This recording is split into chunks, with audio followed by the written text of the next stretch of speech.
My name is Rebecca Ramirez, and I'm a licensed marriage and family therapist at the Center for Anxiety and OCD.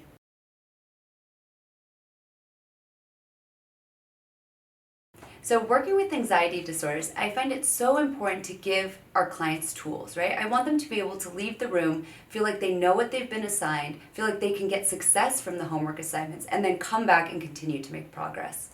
Something that I think is so important for people to realize when they're starting therapy is how willing they are to begin the process. So the way that I think about willingness is, if you were to define it as kind of your inner motivation or your inner kind of desire to face something that's been really scary to face in the past. So specifically, when we think about anxiety disorders, there is such a strong mental hold going on that there comes a point where our creative way of dealing with it is to pull away, right? That feels comfortable, because what is comfortable is pulling away from discomfort.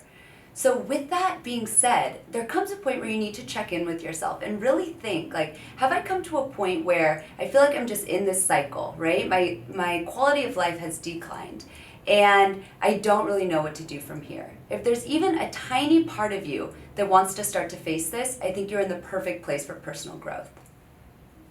So I've had a really interesting personal journey on what led me to become a therapist. So I had this really strong memory. When I was 6 or 7 years old, I was sitting in a car and I looked to the right of me and I saw this person sitting there. And I thought to myself, what is that person thinking about? And how is that person's life different than my own?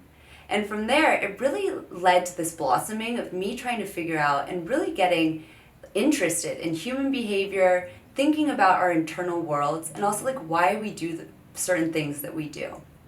With that, I've had my own personal challenges with anxiety, which have stemmed from excessive nail biting, I mean like very red, bloody fingers, to feeling like I have no control of my internal world, and then also kind of leading to me feeling like I needed to present in a certain way.